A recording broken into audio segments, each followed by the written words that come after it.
13 जनवरी को वाराणसी के डिब्रूगढ़ के लिए रवाना हुआ गंगा विलास क्रूज शनिवार की देर रात पहुंचा बक्सर।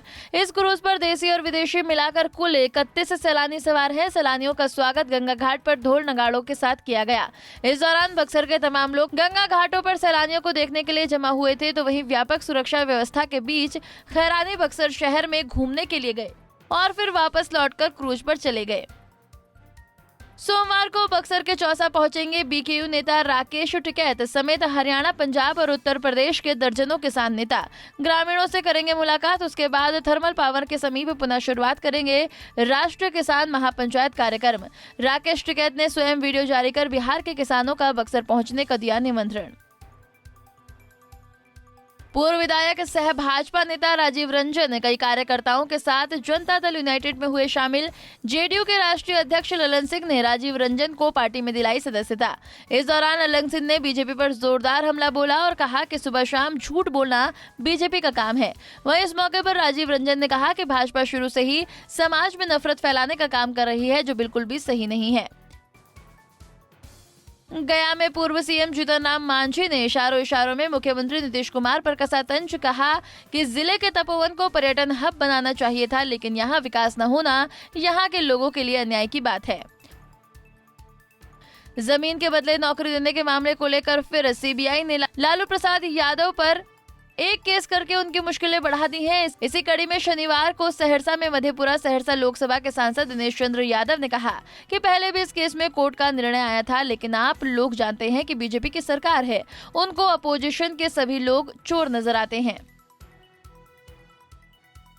भारतीय जनता पार्टी के प्रवक्ता निखिल आनंद का शिक्षा मंत्री पर हमला। कहा आरजेडी के सहयोग से शिक्षा मंत्री के द्वारा दिया जा रहा बयान ताकि ये अल्पसंख्यक समाज का वोट बैंक ले सके।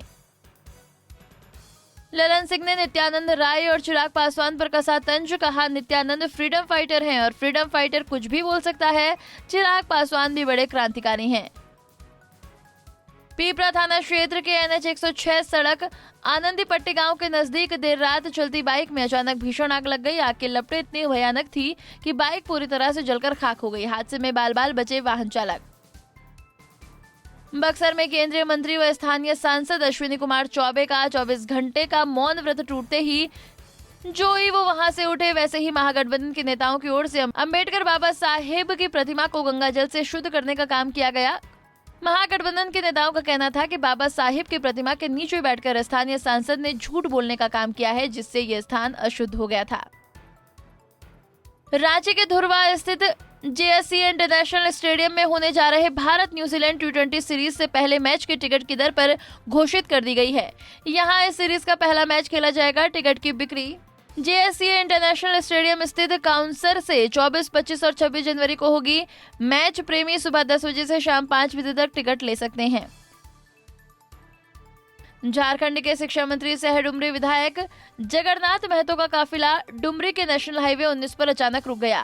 कारण था नेशनल हाईवे सड़क पर घायल एक व्यक्ति अचेत पड़ा हुआ था। मंत्री की अचानक उस पर नजर पड़ी। उन्होंने अपने वाहन चालक को रोकने का आदेश दिया और खुद उतरकर घायल व्यक्ति को अपने निजी एम्बुलेंस से मीना जनरल अस्पताल इलाज के लिए भेज दिया। मंत्री के इस मानवीय सेवा की चर्चा पूरे डुमरी क्षेत्र में हो रही है। हजारीबाग में चोरी की गई घड़ी के मामले में पुलिस छानबीन करने के दौरान सदर थाना क्षेत्र के कानी बाजार निवासी व्यवसायी सुनील गुप्ता की हुई मौत, जिसके बाद थाने में पुलिस के खिलाफ शव के साथ लोग जुटने लगे। परिजनों का दावा है कि पुलिस वाले की पिटाई से व्यवसायी की मौत हुई है, जबकि पुलिस वालों का कहना है कि उनकी मौत छत से कूदने के कारण हुई है। गढ़वा जिले कई वर्षों से अकाल की चपेट में है, जिसमें लाखों लोगों को अपनी जिंदगी चलाने के लिए एक दूसरे प्रदेश का दामन थामना पड़ता है। लेकिन गढ़वा जिला मुख्यालय से महज 15 किलोमीटर दूर पर कौआ गांव के रहने वाले ब्रिजेश तिवारी ने 31 साल यानी कि 3 दशक से सैकड़ों प्रजाति के फूलों की खेती में लगे हुए हैं और लोगों को भी फूल के सुगंध से जोड़ने का काम कर रहे हैं, ताकि लोगों को इसके प्रति रुझान बढ़े और लोग आत्मनिर्भर बन सकें।